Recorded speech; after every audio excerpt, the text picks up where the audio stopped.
Bismillahirrahmanirrahim. Assalamualaikum warahmatullahi wabarakatuh. Hello everyone. Good afternoon. How are you today? Hopefully you are always in a good condition. So, I'm Deina Putri Pardanita. Today, I want to share with you about chapter 7. It's about when we assess, how can we use assessment to move forward, especially in grading system part. So, first, I have three sections in this presentation. The first one, we will discuss about what is grading, and then the second one is research on grading, and the last one is grading scenarios.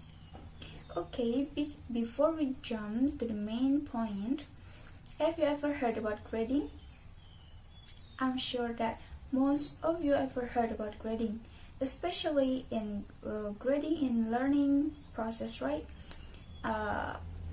One of assessment process is grading, or according to Brookhart, grading is the procedure of summing up student achievement using a numerical or ordinal scale. It's a multi-part evaluative practice that requires teachers to make judgment about student learning. So, the purpose of grading itself is to scoring the student achievement, and it's used most particularly to make public statement to students, parents, and other stakeholders about student achievement. And therefore, grading is one of the most high-stakes classroom assessment practice. It provides the consequences for the student's self-perception, motivation for learning, prioritization of certain curriculum expectation, parental expectation, and social relationship. So the impact of grading itself, it's not only about scoring the learning process, the student learning process, but also it has an impact for motivation for learning and curriculum expectation, and so on and so. Okay, let's next to research on grading. Actually, there are a lot of research on grading, but today I want to share with you some of them. Before we discuss about research on grading, I will tell you about primary research on grading itself. In the past, educators were primarily concerned with the reliability and the standardization of teachers' grading practice. And currently, research has further explored factors that influence and shape teacher grades related to both achievement and non-achievement. So we can see that there is differences between the grading system in the past and in recent era, right? Supported by studies conducted in context of teaching English internationally. For example, in this book, Chang and college investigate teacher assessment and grading practice in Canada, Hong Kong, and China.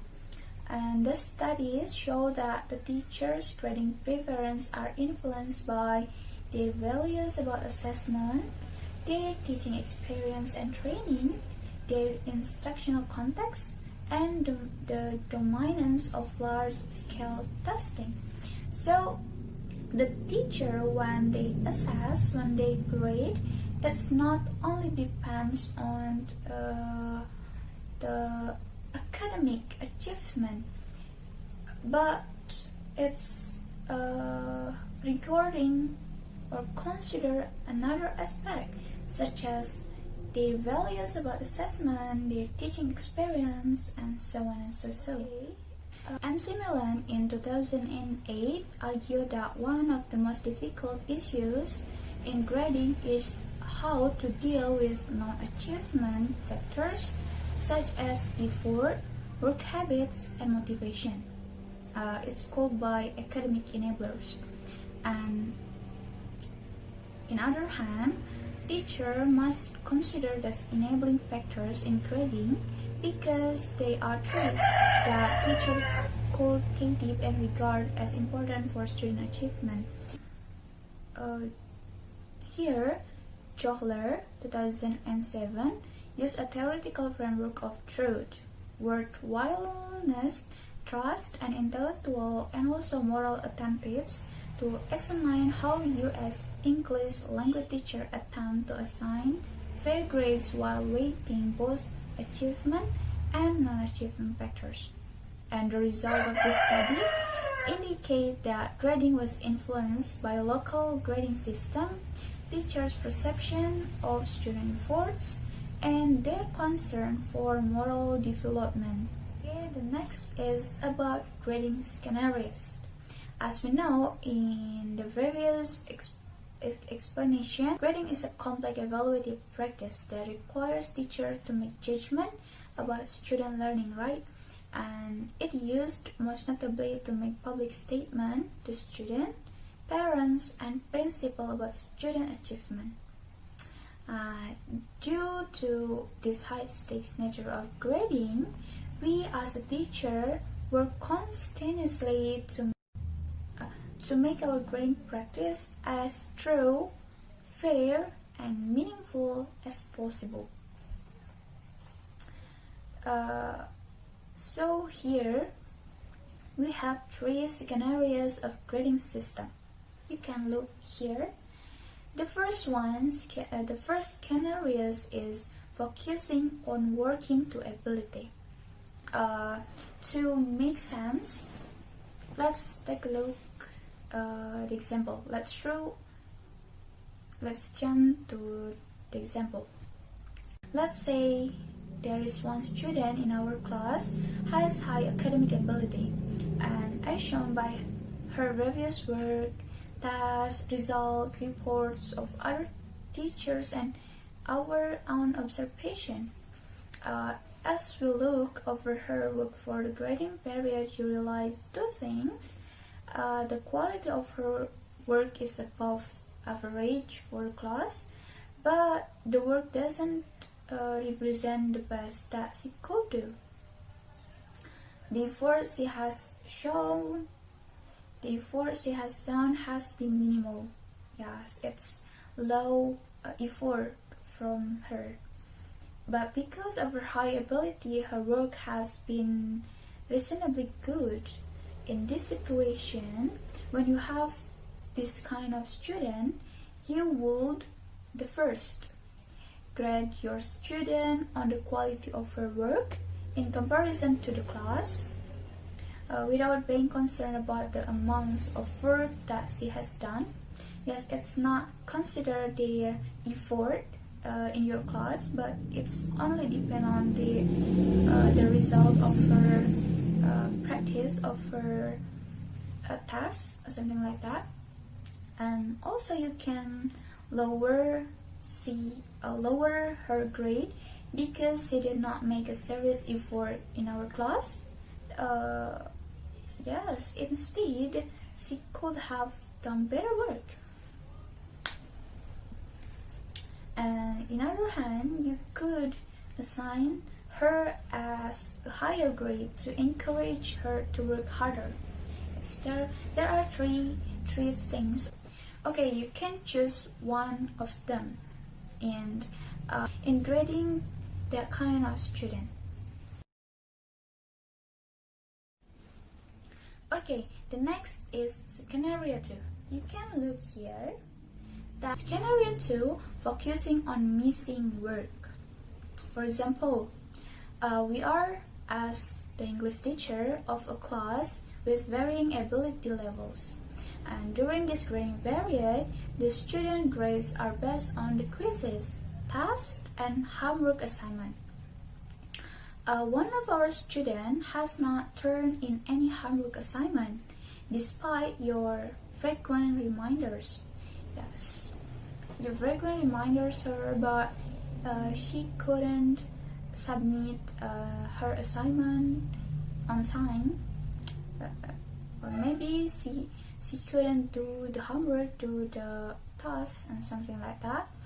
and her grades on the quizzes have ranged from 60% to 70%, and she deserved a D on each of tasks. In this situation, we as a teacher would the first assign our student a grade of O for the homework assignment and include this in the grade, thus giving her an average of F for the grading period. Because why? Because she didn't work anything, right?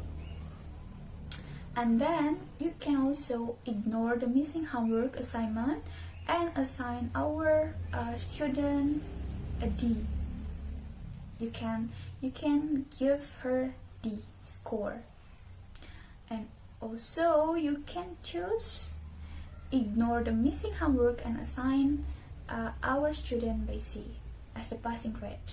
It's depend on your policy as the teacher. Okay, the next is the last scenarios. You can see here that focusing on improvement. For example, you are an English teacher of a class with consists of students with varying ability levels, and for this class you set 2 exams in each term. As you compute one of your students' grades for this term, you see that on the first exam you obtain a score equivalent to a D, and on the second exam a B.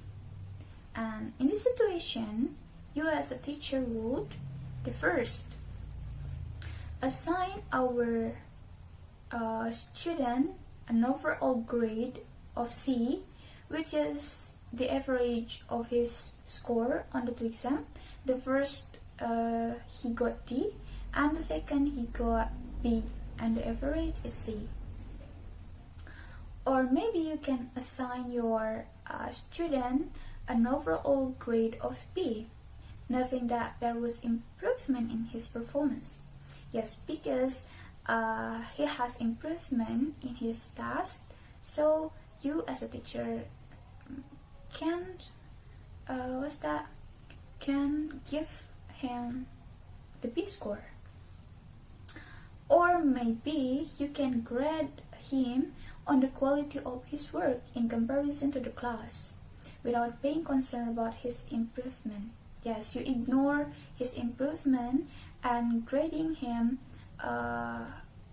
with comparison to the class. Yes, it's again depends on you. Your grading system is depend on you, depends on your belief and the value of assessment itself. Alright, in the conclusion, in this part of grading, we as a teacher must be able to make our grading process as well as possible, as good as possible, as effective as possible. We must consider both of achievement and non-achievement aspect. And for the scenarios, we can choose the scenarios, whether it is scenarios 1, scenarios 2, or scenarios 3, to grade our student. It's depend on our belief as a teacher and depends on our belief in grading and assessment system itself. I'm Deina Putri Pardanita. Thank you. See you. Wassalamualaikum warahmatullahi wabarakatuh.